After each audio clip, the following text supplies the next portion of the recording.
Welcome to Step Zero. I'm your host, Caitlin Henry. Today I'm sitting down with John, known on Instagram and TikTok as the Sober Dad. He is a father, creator, and storyteller whose raw honesty, humor, and unfiltered reflections on reasons to stay sober and being a sober dad have resonated with thousands of people online. John, welcome to the show today. I'm super pumped to have you here. Hey, Caitlin, thank you so much. I was so excited when you reached out to me to have this opportunity to chat a little bit. So I'm excited to have this conversation. Dude, I'm all about the sober moms, but the sober dads have like a soft place in my heart. So I'm Yeah. going to tell our listener a little bit of background on you, and then I'll get us started. John got sober in 2020 after years of using alcohol to manage stress, numb anxiety, and cope with the quiet pain he carried since childhood. When he entered recovery, he didn't just change his relationship with alcohol, he changed the kind of father he wanted to be. Through his content, John brings emotional sobriety, my favorite personally, into the parenting conversation, talking openly about triggers, shame, generational patterns, and what it feels like to raise kids while reparenting yourself. He is committed to breaking cycles with compassion, humility, and a willingness to tell the truth about what healing actually looks like. Today, we're talking about fatherhood, recovery, identity shifts, emotional healing, and the version of yourself your kids get to grow up with when you stop drinking. So, John, today, can you take us back to the version of you who was still drinking? How did you first start using alcohol in your life? Yeah. Wow. First of all, what an introduction. Thank you so much. That Doesn't was it like amazing. hit home? You're like, Yeah. wow, damn, Yeah. I am great. And like, No, no, thank no. God I'm sober. I'm usually the voice, right? So I don't get to hear it as much from people. So, can you just take us back to the first time you used alcohol in your life? What did that feel So, like? What did you start using it for? I'm not your typical necessarily case of what an alcoholic looks like in a lot of people's minds. I didn't have any traumatic events. There's issues that every family has, but in general, I had a good childhood. Alcohol was normalized in my family. I'm from the Midwest. A lot of people drink, and it was like we didn't have bottles of wine at Christmas. We had pitchers of Manhattans. And nobody was like an out of control drunk, but like everybody was an alcoholic. And it was like, yeah, everybody just drank, right? We had a Just liquor accepted. cabinet. Yeah. Right. It was just that's what we did, right? I never really drank as a kid. I drank very normally in college, but I got to this point. I've always been like a very driven person. And like I wanted to get to this point in my life where I was like comfortable, right? Like I was supporting myself. I was paying my bills. I wasn't relying on anybody else. And I got there pretty quick, like in my early to mid 20s, right? Moved up in the first company I got out of college, like was doing really well, making decent enough money.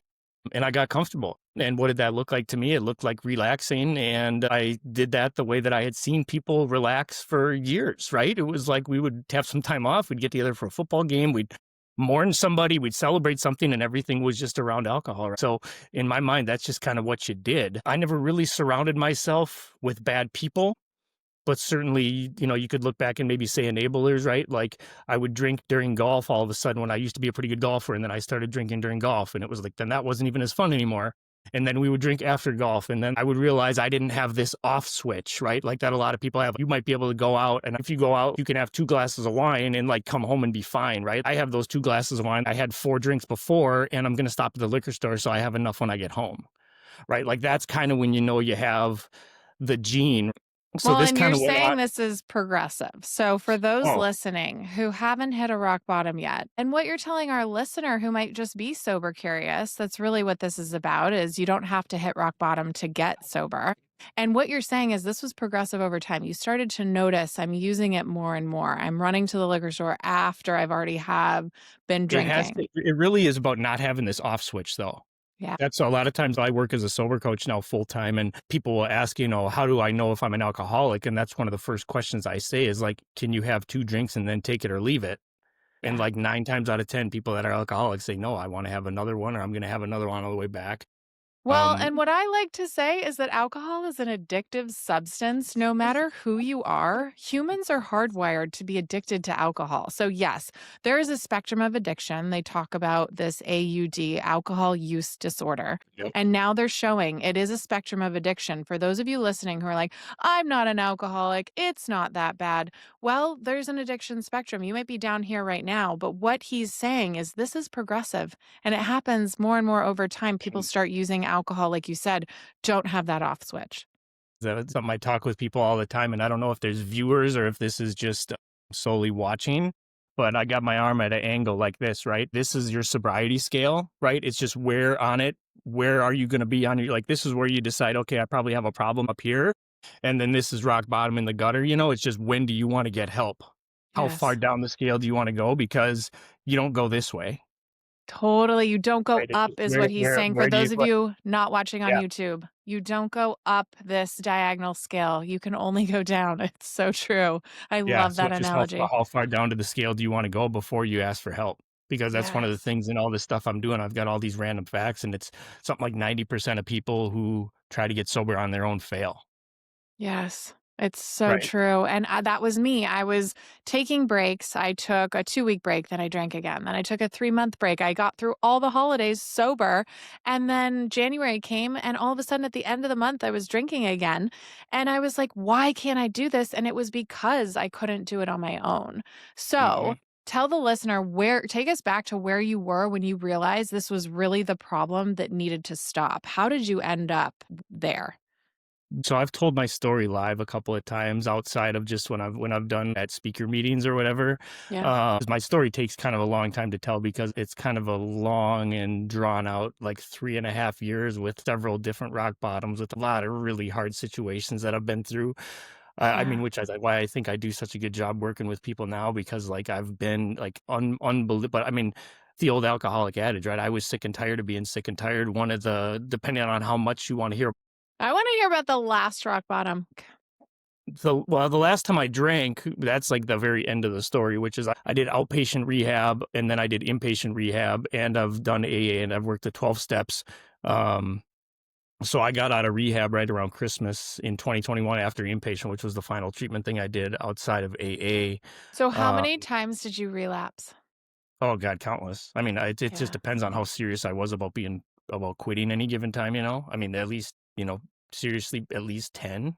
Okay, and the listener needs to hear this. This is what this all for. I always Yeah. pray Yeah. No, that's a good question. beforehand, God, please speak through us what others need to hear to stay sober today. And I really truly believe your story is so impactful to so many because it's that story of I tried and I tried and I tried again. Why can't this stick? Why isn't this working? Yeah, yeah. Yeah. So the story so that the last drink is not necessarily the most interesting story I can tell you about it. No, but that's my favorite because the listener needs to hear that. There's so many times our rock bottoms should have been when I Yeah, got this, or should have been yeah, when I went to rehab, or should have been when I got the DUI, is what I hear all the time. And then yeah. all of a sudden they get out of rehab, or it's the normal. I had 2 drinks on a Friday night with friends. I woke up the next morning and everything clicked. Like, that's my favorite because, again, I you don't have to hit rock bottom to get sober. So, what is I the w last drink? You got to I tell us. was I was the poster child at rehab, right? Mm, Like, I got teased because I took so many notes. Like, it caused a fight one time because I was taking notes in a thing that I wasn't supposed to be taking notes in, and I got in trouble. I'm like, "I'm just trying to absorb everything."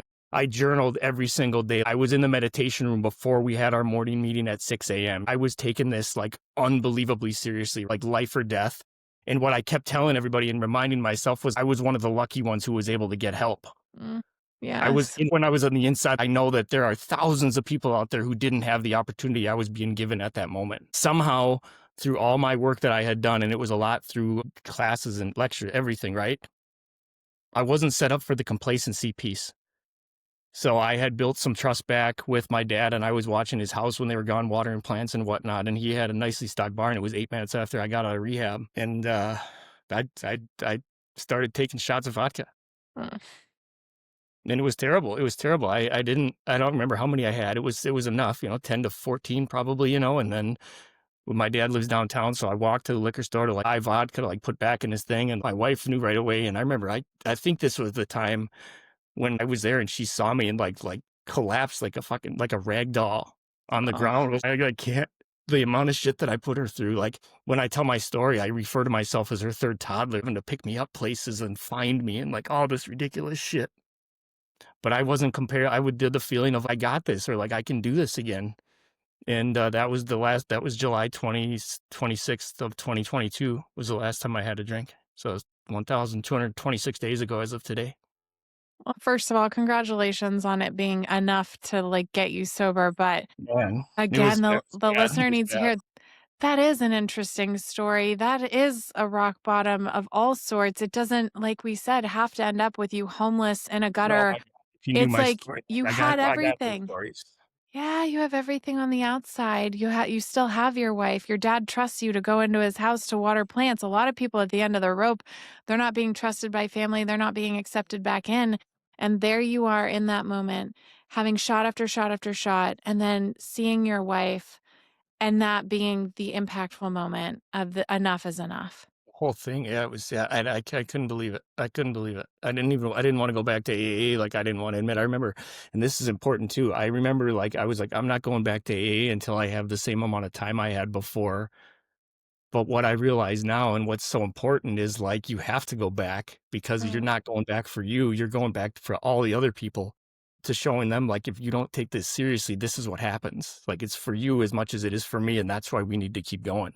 I still go to AA today. Same here. I love a 12-step recovery. I went to Al-Anon, found AA through the back door, was not willing to admit I was the one with the Yeah. problem. I didn't wanna go to AA for 2 years into my recovery. Yeah, totally. But what I love about this is, again, enough was enough. But tell us in this moment, so how many kids do you have at that time? 2, I have both of them. So my kids are about to turn 7 and 10, 2 boys.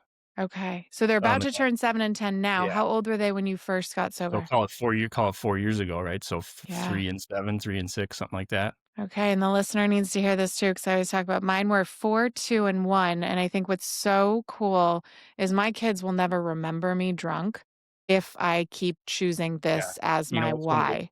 what's one of the crazy things though is my 6-year-old's always kinda been a little smarty pants, and just at one point, like, one of those kids say the darndest things, you know, because I used to pull in nose first to this liquor store where the cash register was for the person who thinks I'm being a bad parent, leaving them in the car. You know, it's the bumpers touching the front register.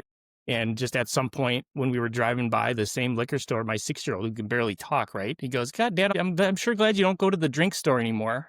Oh, Can you believe that? mic drop. That's Can you believe that? Yeah. yeah. And they I was know. like, They're unbelievable, intuitive. They're unbelievable. so They know intuitive. so much more than we think they do. Absolutely. Oh my gosh. Okay, so the kids are young. They know kind of what's going on, but not really. Well, and then I went away to rehab, right? So Okay. I went to inpatient rehab for 17 days. You know, thankfully it was terrible. I won't get into the whole story right now, but it was during COVID. So half the facilities were closed, but my class, for whatever reason, got to have their cell phones. Oh, wow. So Okay. so I could like still FaceTime with the kids and stuff because it was right around. I mean, I think I went home 4 days before Christmas. Oh my gosh. Okay. So take us back to when you went home after the final stint and Yeah. what was life like then? What was your plan moving forward? Were you going to 12-step recovery? And then when did you progress into running this beautiful coaching and business you have today? So the story that's worth listening to was like what I refer to probably as the worst day of my life. It was after COVID, so my I won't get into the whole pre-COVID stuff, but when I got laid off for COVID, I started drinking during the day, right? Like, that's when it transitioned to, like, not just after work, right? Like, I was bored, and it was like, that's when I started drinking during the day, and this is crazy that I'm gonna say this on a recording because 'cause I've never said it on a recording before. So I was occasionally, probably every day almost, drinking before going back to work because they called me back to work after so long, right? And, at one point, I got caught essentially passed out in a car at work by a manager and sent home. When I tell my story, I can't even hold it together. It's like unbelievable.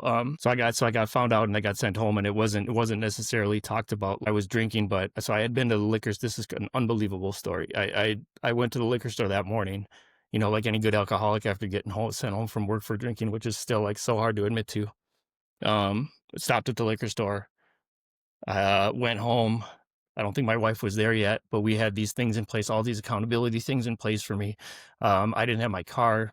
I ended up getting onto a bike and taking a bike to a liquor store later that day.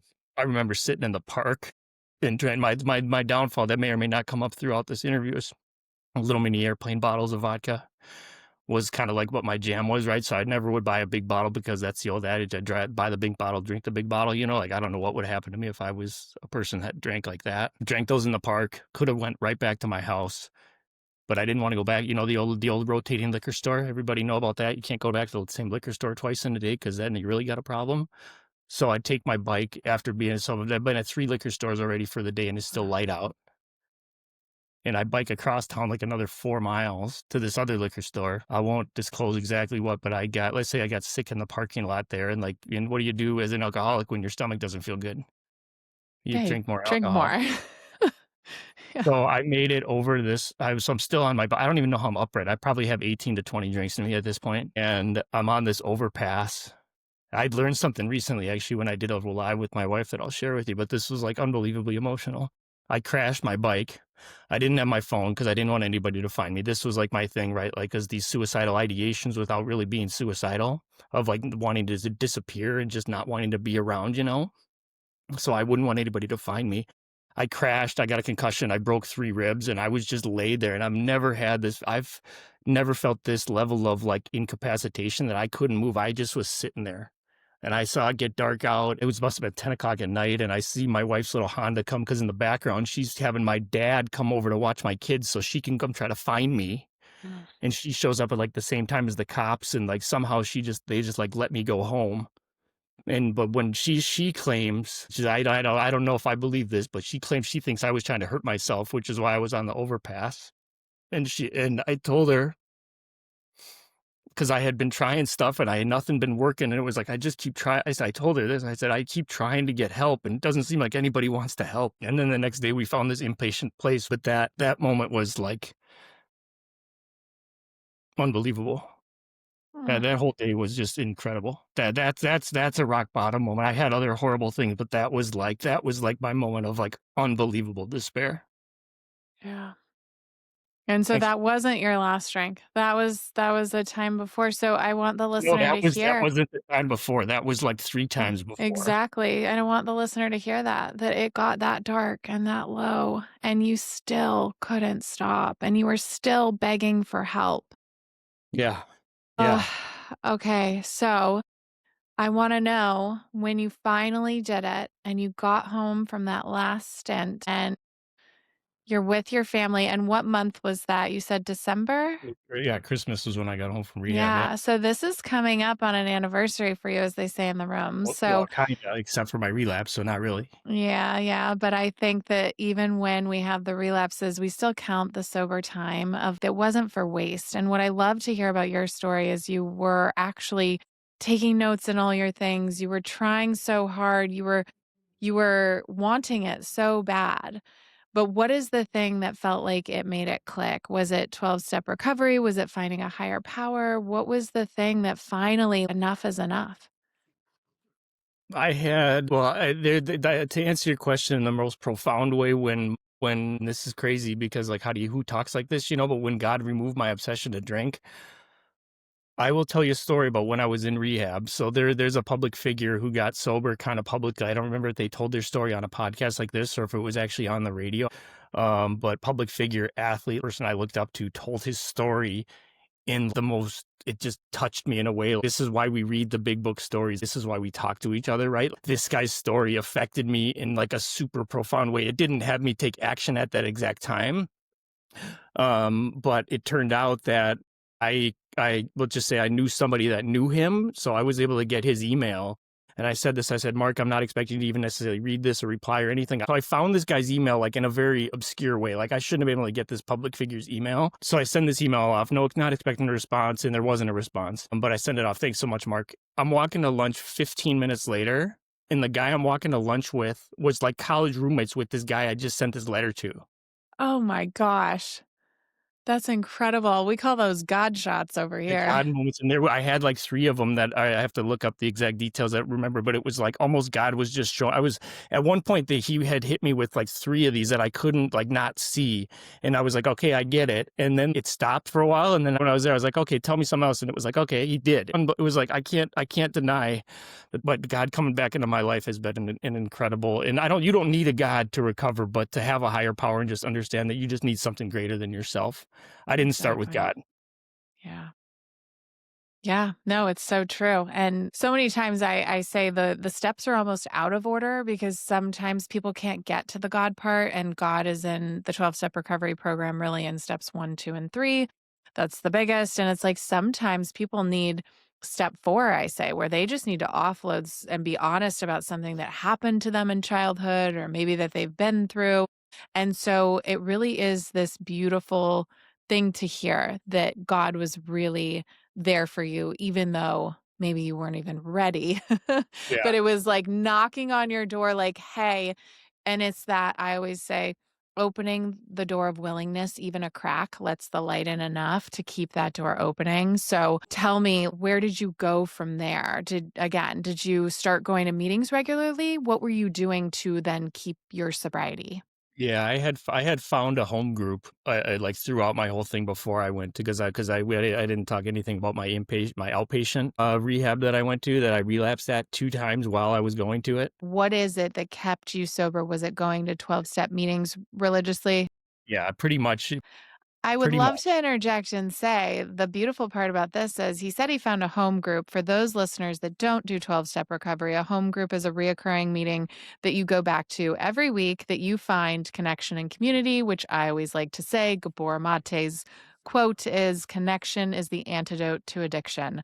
And that's what you found was connection and community. So tell us about this home group and then how you moved forward to where you started sober coaching. Yeah, so a couple things about the home group. So number 1 is taking responsibilities at there, just initial, like, I was a greeter, right? I would hold the door and I would say, "Hey, I'm John, nice to meet you." Like, so you have a 3-month responsibility that you have to be a greeter and you have to show up in the community. And then people get to know you and you get to know people, which is, again, the beautiful part of connection. We had a rule at our meeting that you have to be sober for a year before you can chair the meeting, but I chaired this meeting and it's one of the best men's meetings in the country. It was one of the first meetings to go to Zoom Yeah.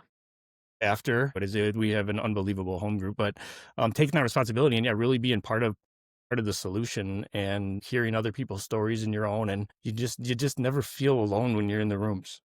Yes, exactly. And you can show up to a home group meeting where people know you. Or what I love is I'll show up to a random meeting if I'm feeling super squirrely. And 100%. by the shares alone, you just literally are like, oh my gosh, other people think the way I think. Other people are going through something that have been through or not. It doesn't matter. You just don't feel alone anymore. Yeah, 100%. I couldn't agree more. Couldn't agree Yeah. more. So I'm not going to disclose a whole lot here, but I wrote a TED talk based on what you're talking about right now. So I'll maybe touch on it a little bit, point wise, about talking about how we get into sober coaching. So I never got into doing any of this social media stuff to try to become a coach or to try to become an influencer. I don't even know, I've never thought about it. What came over me one day to just start making videos about alcoholism and stories that I heard and things that had helped me along the way, and sharing things I was struggling and sharing successes I was having and how I was maybe handling situations that I wouldn't have handled differently, or I would go live if I was struggling versus things, like I got fired from my job sober because they didn't know what I was doing on social media. Like this whole, like, in my opinion, like, ridiculous, like, I was their best employee, doesn't matter. But like I went live and I talked through it with people, like with my community, and they're like, "You're awesome. Like, don't let this thing put you down." And it's like in sobriety, I've learned how to respond versus react, which I think is such a huge thing, to be able to take the pause. Right. And like in just page 417 out of the big book, acceptance is the answer to all my problems today. Right. To be able to accept life on life's terms, understand what you can't change, and ask for the power in God's will to have the power what you can change. So this me getting fired from this job because of this little social media thing that I started, I said, F it, I'm going to go all in on this. People are responding to me and I'm going to get better at it. I hired like a coach like I am for social media. I'm like, how do I get better at this? How do I gain followers? How do I make better videos? So I just started investing in myself. I wish I could give you a 360 of like what I've done with this studio. You can see this is not an AI background, right? This is a real turf wall with the custom sign. And I've got a thing up over here that I got backgrounds, and I got big doors, like all this stuff going on that I can have all these different backgrounds. And it's just been amazing, the response I've gotten from people. And I'm sure I'm not going to put it as eloquently as I have it written in my speech, but it's recovering out loud helps other people, gives people permission to do the same. realizing that you're not alone, like all these, like you would not believe the unbelievable messages I get from people. You changed my life. You saved my life. You got me to rehab. I dumped my bottles out. I'm in your live this morning, 14 days because of your videos. Like it's Oh, like unbelievable, like life, like, and it's constant. Like, I don't know how many lives I'm touching, but I like even talk. It's just like, I'm just trying to spread the message, and there's not a lot of creators doing it like I do it, really trying to help and tell people what to be prepared for and being honest with people and being open and being my authentic, true self, which really just cares about people. On an offshoot, this world lacks empathy, and that's what I try to bring to people. oh my gosh, your authenticity is why I reached out to you. I was like, this guy is the real deal. It really is just a sober dad trying to make the world a better place. And I had no idea how many people were reaching out to you. It's so awesome to hear. Yeah, yeah, So, and the coaching thing has been going on for a few months at this point. okay. But it's amazing. It's only been kinda launched necessarily for a few months, but I've been doing a beta and I've worked yada, yada, right? I help people that are drinking 4 drinks a day that need to get down to 0. I've worked on taper plans where, like, I graduated somebody 2 days ago from my program that we tapered down from 15 drinks a day. She went 30 days sober. I helped her find a sponsor. She's going to meetings, Uh, and she's still got my number. I'm not cutting her out. Like, if she's struggling, she knows she right. can text me, right? And those are the stories, and then you have people that just aren't willing to do the work Mhm. or not. I don't even do step work necessarily, right? But what I work on with people, which is so profound, and you can appreciate this, I'm sure, being through recovery, I work on people with mindset shifts. It's about putting plug in the jug and stopping drinking, but it's learning how to control your thoughts versus letting your thoughts control you. Really, you're a mindset coach. You're not just a sober dad coach. You're really a mindset coach. And that shows from all your TikToks and your Instagram and all of Yeah. that. And I Yeah. want to dive in there to like what feelings really started coming up as you're doing all of this, but you're also having to be a dad. You're having to parent, you're having to be with your family. So, like you said, I can't believe you were fired from your job, but I would again call that a God shot. It was their social, literally, like, he was scared of what he didn't know, and I was doing nothing wrong. But it's also God working in ways that we don't understand and don't That have to. that's I love your who idea of told you that? acceptance. That is right where I was. And page 417 is my favorite page in the big book. So we relate there. But really, what was going on with having to be a dad who is a now public almost figure on social and then starting to parent sober? What was going through your head at that time? How were you showing up differently physically? You know what? I don't feel as much work as it is to do what I'm doing. I never feel like I'm working. Yeah. I mean, like 7 a.m. to 10 p.m. I never feel. I mean, this is what people talk about. How do you find your passion? How do you find what you want to do? Yeah. And like, I'm pinching myself every day that that I'm doing this because I know I'm doing it the right way. There's been some pretty big companies out there, like coaching companies, that like want a piece of what I'm doing, and I'm like, no, I'm building this the right way with the right team, doing it the right way. So how do I balance it? I'm ever present, right?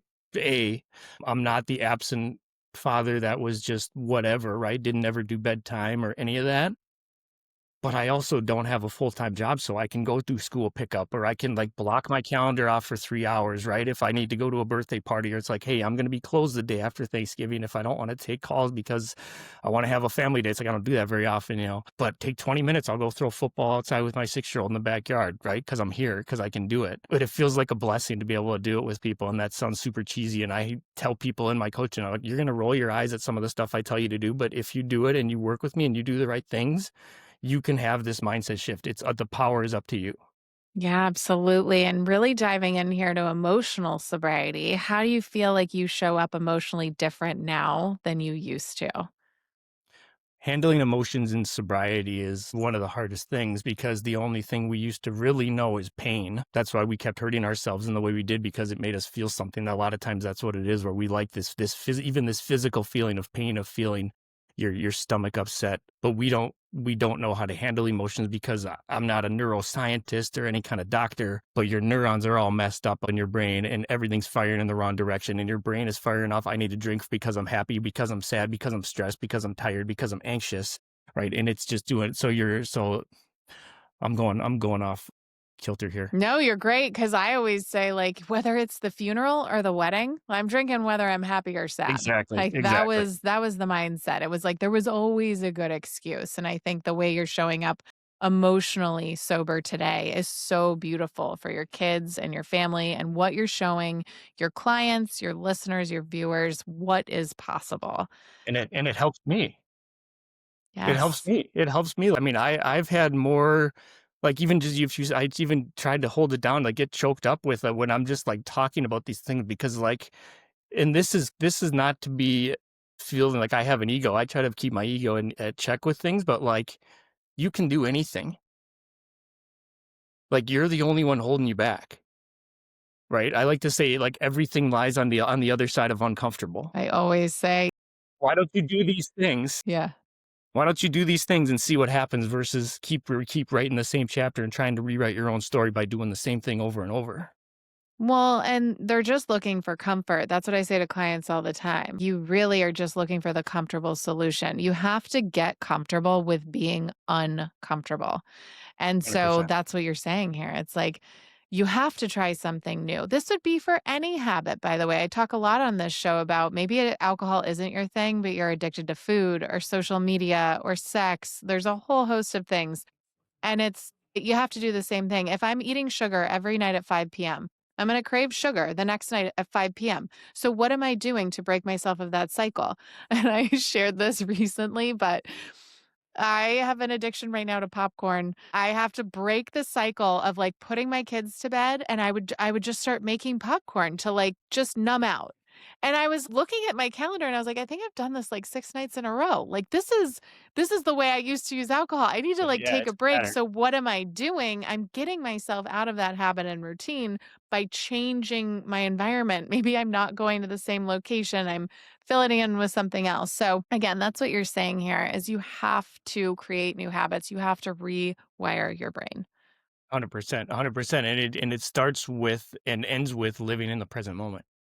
Yes. Tell us what you tell clients. Like, what is the first thing that you suggest, whether it's changing a morning routine, whether it's, what Yeah, would you tell yeah, a client who's going to come see you for their first session? Not the whole session, obviously. You have to yeah, book him to get the goods.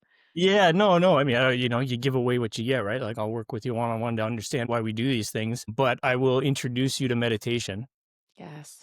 every single time, so I figure out if you've meditated before, what your experience has been, and let me ask you this one, Caitlin.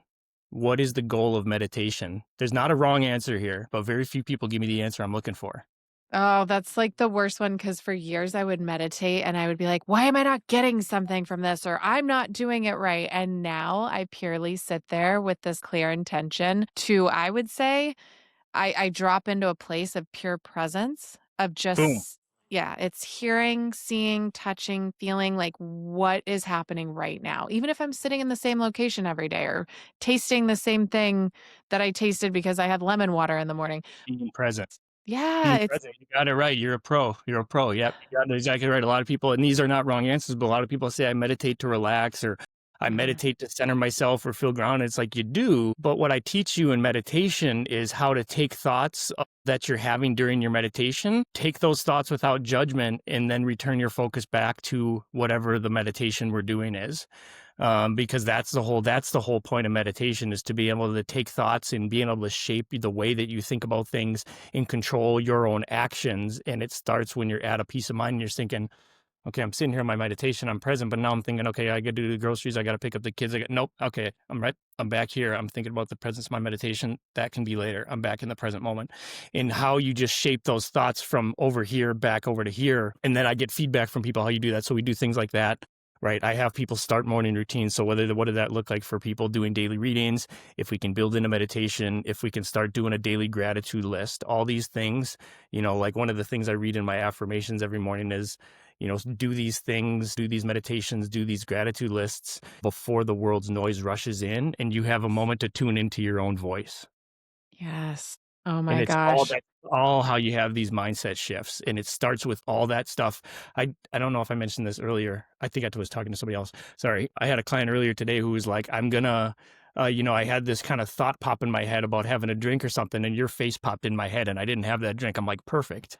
Whatever it takes, you know?" Whatever it takes. I always say in meetings, if I'm sharing, I'm like, look, I have this empty wine glass at all times in my head, and I just fill it with the people or the meetings or someone's face. And then I don't want to drink anymore.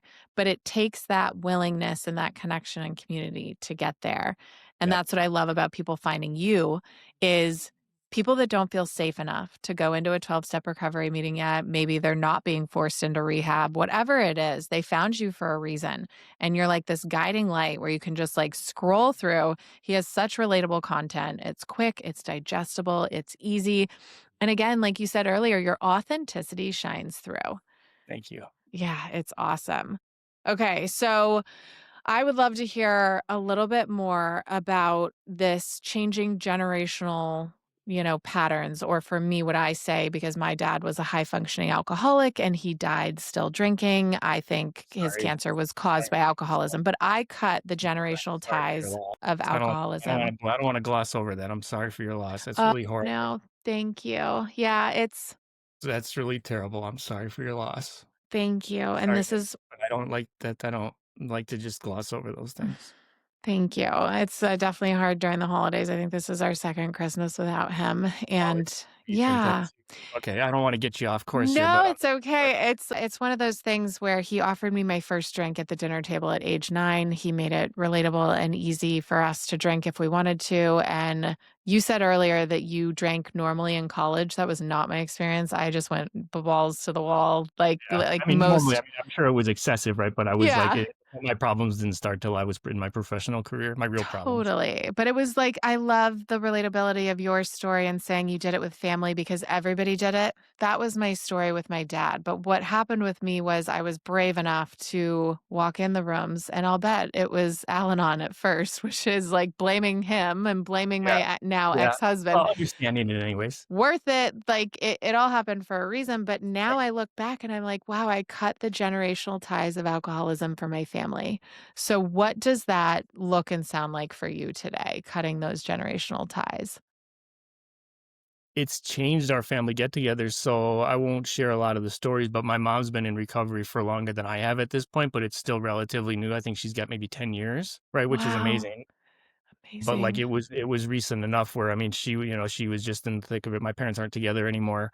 Actually, I'm gonna tell you a quick interesting story real quick. So my dad's gay. He left our family when he was 16 because he was gay, which it didn't really have much of an effect on me. That's neither here nor there, but his partner now his partner had a partner who died from alcoholism, Oh, and wow. this was like I wanna share this moment because this was one of those times you just never know, and this is why you go to meetings, and this is why you talk to people, right? This was one of these moments that he would talk about this guy in these brilliant he was a brilliant man. He was all these just glowing things, right?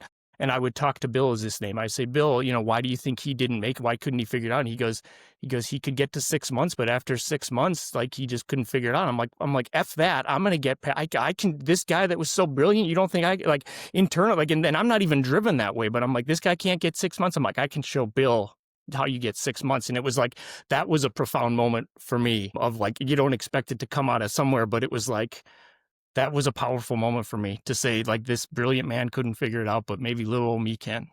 Absolutely. This is why I say sometimes that my dad didn't get sober for a reason, because I think if my dad got sober, I would have not gotten sober as quick as I did. It would have looked like, well, if he can do it later in life, then I'll just keep drinking for the next 10 years the way I'm drinking, Yeah, and maybe I'll get butterfly sober at effect. 60. And what you're saying here is that person not being able to get sober actually gave you the drive to get sober to help others. And that's so cool and a huge testament to what you do for your clients today. Yeah, thank you, thank you. Yeah. But in terms of how it's shaped, kind of the family and the generational change, I made a video one time, I don't know how well it did, and I don't pay that close attention to individual ones, but that was just that, it's like you can be the one that breaks the generational chains of this, like, so I did one kind of a cool influencer moment. I had this Spanish wine company send me 4 bottles of non-alcoholic wine that I brought to Thanksgiving, and there's no booze at our family things we get together, period. Like, it's not in the Wow. house, it's not at our things, and we, like, shared and I'm not saying go out and buy non-alcoholic wine, I have thoughts about that, like, don't do it in early recovery, it's okay after a long time if you whatever, I right? So feel we the can talk same. about that. Yeah. But my point being is we had this beautiful time, we had this non-alcoholic wine that didn't alter our minds at all, we could all talk about, like, what we liked about it and have just a lovely time. That's so cool. If you wanna give them a shout out, what's the brand? Do you know? Hollow Leg, HOLLOW leg. Yeah, it's dry and it's really nice. It's not like one of those sweet ones like a lot of the ones that you have that they're Yes, like I fifth generation winemaker. I'm not under contract or anything with them, so I don't know that much, but No, it was that's kinda just like the super cool that there's so many other options. I, again, got sober almost 7 years ago, and there was not that many options, right. and now there's such cool ones, and I agree with you. For the listener out there, this is not something you pick up in early sobriety. This is really once you've done the work or maybe worked some steps or worked with a sober coach like John, but it's one of those things where it is kind of enjoyable to sit there, and while other people might be having alcohol around you, you feel like you have something in your glass and you're relating in a different way. And I love to hear that your family does that with you and what an Yeah, impact you're having on your family. and my kids don't. I mean, it's not even a thought really, It's like Yeah. it doesn't even really come up, It's so we'll be I'll be honest with them and they can live their own lives but I'll share my experiences with them. I'm sure they'll experiment on their own, as kids tend to do, but maybe not. Maybe my experience and now they know who the sober dad is, so they know what I'm all about now. So, I mean, I'll show them the way. You can lead a horse to water, but you can't force them to drink. And with kids for everything, it's actions speak louder than words. We can say whatever we want to kids, but it's really our actions that shine through. And Yeah. my kids do what I do. Monkey see, monkey do. And alcohol is one of those things. They look at me, and if I do fill my glass with a non alcoholic drink, my Hmm. 11-year-old son will look at me and he will say, Mom, is there alcohol in there? Just because he knows that I've told him I used to have a problem with alcohol. He doesn't even want to see what that looks like for me Right. because he, Yeah. again, doesn't remember. But I think Yeah. that's so impactful. Have you had a moment with your kids where you've had a moment where you're like, damn, I'm so glad I'm sober right now for my kids? Not any specific moments other than just like the everyday little moments of like being an ever present father. Because when they were born, I was drinking. Like I can show up for things, just the everyday stuff. I haven't had one of those things where like, thank God I was sober so I could go to the emergency room necessarily. But I'm sober if it happens, Yeah, right? absolutely. You don't have to, but I'm fortunate that I don't have any of those like huge moments, but it's the small moments of just being able to show up and being able to do whatever they're looking for and be there for bedtime and playing with them outside and actually taking them places and not just being the third toddler in the house. 100%. And you, again, showing up for your wife and your kids. For me, it's like I just go back to the way I was raised. And my dad was a great dad. My mom was a great mom, but there was alcohol use and the cringy moments. I don't have to show up that way. My second sponsor, she would say she forgot to be the tooth fairy one night with her kids when she was still drinking. And Yeah, that story stuck with me because my kids weren't losing teeth yet. And I was like, I don't ever want to do that. So it is what you're saying right now. It's not, this is not the little moments that don't add up to one big thing. It's like, it's those little moments. It's just being the tooth fairy, showing up for our kids in a way that we never would if we were still drinking. 100%, 100%. Remember to hide that elf on the shelf, right? Hopefully no kids are listening. Dude, the elf on the shelf is killing me already. I'm like, now my They got 11 year they old. got the kits you can buy now. It's like, that's outrageous. Oh my god, it's so expensive to buy a new one, so I refuse. And then my kids are now writing letters to it, so now I have to respond to the letters. So Oh my I've gosh, that's roped awesome in. though. Oh my god, it's so cute. And like again, I'm not drinking a bottle of wine a night, so I can actually write the letter. I Right, right, right. You can, yeah, I know. It's crazy. Like, No, that's it. It's just it's a beautiful thing to show up moment by moment sober and to literally have those times like last night we're writing this letter because now my 11-year-old son found out last year that he's not real. He saw the alert pop up on my phone that said move elf and oh he geez. looked at me mortified and I was like, "You didn't know? You're Yeah. 10. Like, come on." We got honest with our 9-year-old about Santa, like, maybe a year or so ago. It's like, what do you when they started asking, it's like, "What do you wanna lie to him?" I know. It's the worst. Why does society put this on us to have to lie from the time they're born? But No. here nor there. And then we don't get credit for the presents either. Yeah. Exactly.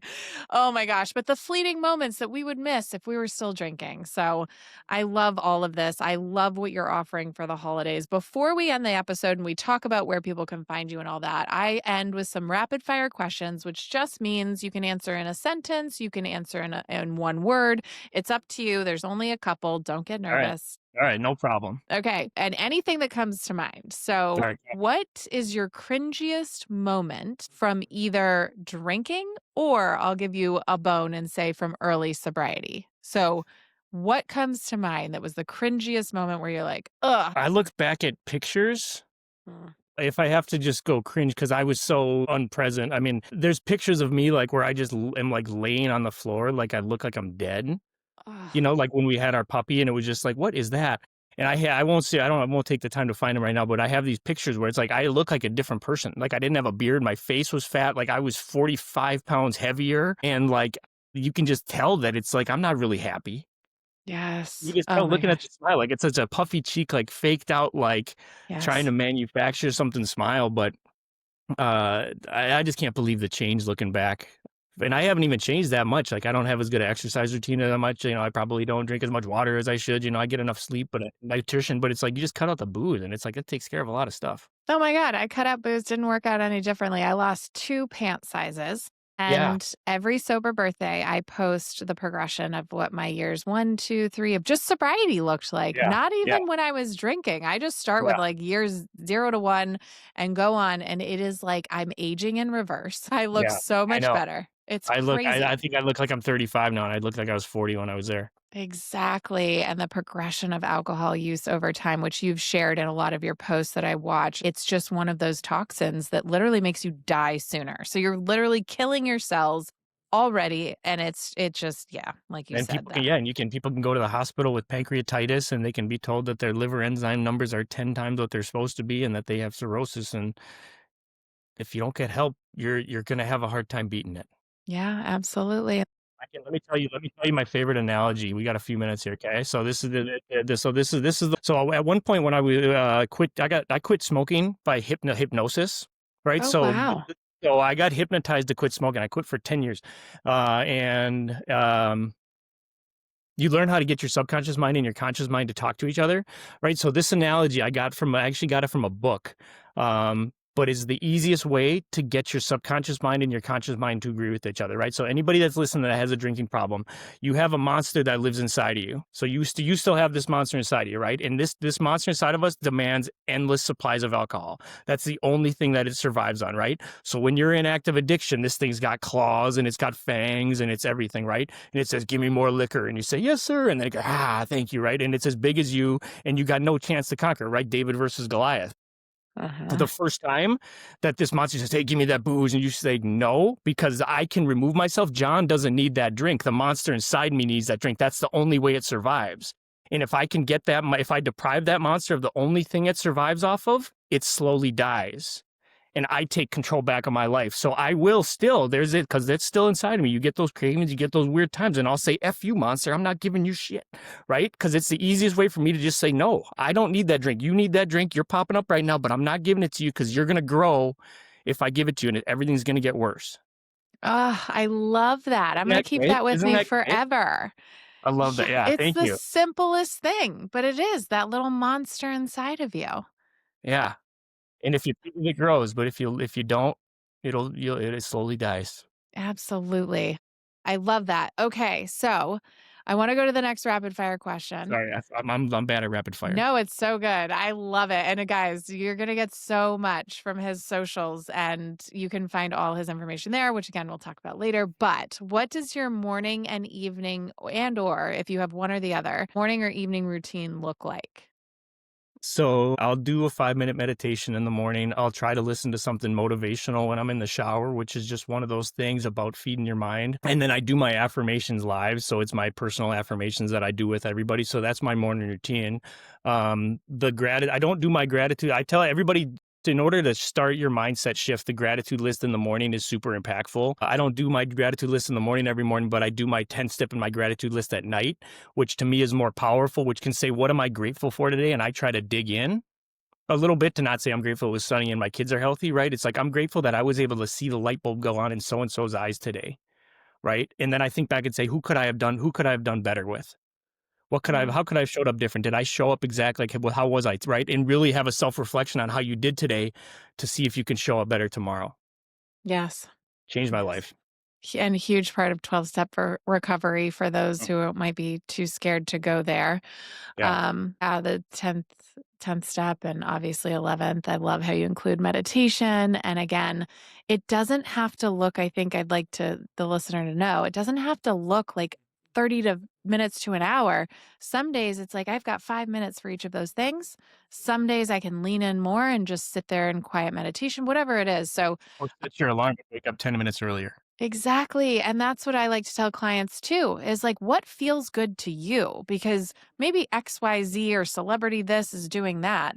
The reason I like you to share your morning routine is because that's what works for you. So take what, take everything with a grain of salt. And if that sounds good to you, take pieces, make your own thing. Don't think it has to look a certain way.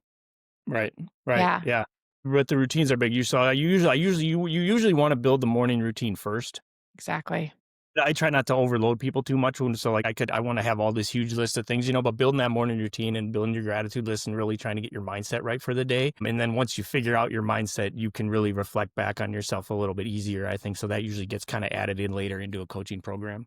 Yeah, I love that. And yeah, to work with you sounds like a gift. Okay, what's your favorite sober drink and or snack? Ooh, so favorite sober drink. So if we said non-alcoholic, there's a lot of the NA beers out there right now that I used to like. Blue Moon, they make a Stella one, they make this Heineken. Like there's a ton of good. There's a Sam Adams one. So like a lot of the NA beers, I'll have like two a month maybe at this point. Otherwise, you know what I do in here? I put lemonade up to about here, and then I put sparkling water in the rest of it, and it's like the best drink ever. I love that. I used to take sparkling water and throw in a little orange juice and I'd pretend I was having a mimosa Yeah, because I was yeah, just like, yeah. that It's sounds and then like you're a drinking a lot of water that way too, I feel like. 100%, which is again the drop off of the weight and the redness and Yeah, the puffiness. It's right. so good. 100%, and no gray in the old beard at 41's not too bad. Yeah, exactly. Do you have a go-to sober snack? When I first got sober, I would eat all the sugar, but I don't do that. I try not to do that Sugar anymore. snacks, the sour sugar snacks for sure, I've got some right here. My homemade Chex Mix is legendary. Oh, nice. Like, people I, like, give it as a gift because it's like people says I should sell it, so that's a good one. We see an One Etsy pop up and you just one got this year Chex no, Mix no, business nothing on like the that. side. I don't know how to sell consumables. Uh, um, No, but yeah, keep or with like this cheddar vision. popcorn, right? I'm really good in the kitchen too. Um Nice. Which is another thing too, like, when I first started doing this, I do, like, cooking lives out of my Blackstone, and because I'm, like I used to cook at a golf course, so, like, I'm, Awesome. like, a wizard on one of those flat tops, but yeah. That's amazing. Okay, my last one would be if you could only share one thing with someone struggling today. I can't get sober. I don't know what to do. What would be one thing that comes to mind that you would say to them? Ask for help. Mm. Isn't that crazy that it's so hard? I didn't ask for help forever. It was all internal. I was like, My number no. one regret in sobriety is not asking for help sooner. Yes, my And take gosh. action, right? Like, so we talk about 12 steps in my program, which isn't like anything official, but I have 3 steps to getting sober. One is decide you wanna get sober, right? Take it off the table. I'm not doing that anymore. Number 2 is take action. So that if that's a coach, if that's a 12-step program, whatever it is. And number 3, just keep doing whatever works. I love that your best advice is like, I don't care if I'm the coach you hire. I just care about you getting sober. Again, your authenticity here to say, look, you can get a hold of me, you can chat with me. If I'm not what's a fit for you, go to a 12-step meeting. Go try this, go try that. Well, it's not the idea that I wanna be your therapist or your coach for years on end, right? It's like Yes. I wanna it's like release you back into the wild, you know? Like, I want you to live your life again, right? You don't as much as I want you to keep paying me, like, that's not the point. I mean, obviously, we gotta keep people coming in, so hopefully I hear from you, but, Yeah, uh, but at the same time, there's always going to be alcoholics. So let's put it that way. But 100% on that, but yeah. it's this idea that, like, you wanna grow into the person that doesn't need me anymore. Exactly, and I think people don't know that about coaches. I like to relate it to infants with diapers. Diapers are not forever. Your kid grows up, they go out of them, but you get That's so not a bad concerned about the attitude, and amount of I like that. money you're spending on diapers. The sober coach is the same thing. Look, I'm here to like help you from wetting your pants, Right, like, basically. they're one of my favorite people yesterday. It was like our month was up, and I was like, "Do you wanna, like, we can keep talking, if you wanna keep talking," but, like, she's like, "No," I'm like, "I got my sponsor now, like, I've got all my stuff lined up, like, I'm doing my routines." I'm like, unbelievable, right? And it's like, "Great, like, let me know if you struggle or if you need anything down the road, right? You got my number." I have goosebumps all over. That's what it's all about. It's the 12 step. Yeah, It's giving back, being of service to yeah, others, and and I that's can what you're free up my doing. time to help the next person. Exactly. All right. I end my Yeah. episodes with a trend from social media that's called If I could have coffee with my younger self, what would I tell them? So if you could go back to your younger self and show up and just tell them one thing, what would you tell them? Same answer as before. Get help sooner. Yeah. Don't wait so long. Yeah. You're not weak for asking for help. You don't have to lose everything. Like you can take measures before you lose everything to learn how to quit. Understand that it's life or death. It's life changing and it's not as scary as you think. It's not as scary as you think, guys. This was what I needed to hear 7 years ago. Don't be scared. Just dive off the deep end, and it's way more fun in that pool than you think it is. What's the worst thing that's going to happen, right? You're going to be in the same spot. Best thing that can happen, your life changes. Exactly, exactly, and just take that, like, little ounce of willingness and do something different. Reach out to John today. Tell us, how can they find you, our listeners? Where can they find you on social? What are your links? I'll Yeah. put them in So the show primarily, notes. thank you, thank you. So primarily, I'm on TikTok and Instagram. I have a YouTube channel that I'm working on what kind of content to put out there. Sober Dad, SOBERDAD 84. I have my Stan store linked. So if you guys aren't familiar with Stan, it's kind of like the Walmart of online stuff. So you can book coaching calls with me. You can book a discovery call with my team if you want to learn more about what coaching looks like, and that's a free call. If you ever just want to talk to me for an hour, there's an option on there. I have the Sober Dad playbook that I created, which is like a digital guide on how to handle a lot of situations in early sobriety, which is excellent value. And it's not a full book you have to read, right? It's just a lot of good information. If you want to buy affirmations on there, so everything on there, how to contact me is on the Stand Store, but I reply to all my direct messages on all my socials too. So if you want to book a discovery call, it's easiest clicking the link in the bio. Otherwise, send me a direct message and we'll see what would be a good fit. Awesome. John, for anyone listening today who is questioning their drinking or who just, is saying, I want to be a different kind of parent that John has showed us today, just know you don't have to hit rock bottom to get sober. John, I can't thank you enough for being here today. I am You're super so grateful awesome. for this time. You've been an amazing host. Oh, thanks. And for those of you still listening to us, this was recorded live. You can go to John's TikTok. You can go on his Instagram. Go check us both out. But thank you so much for listening and cheers to next time.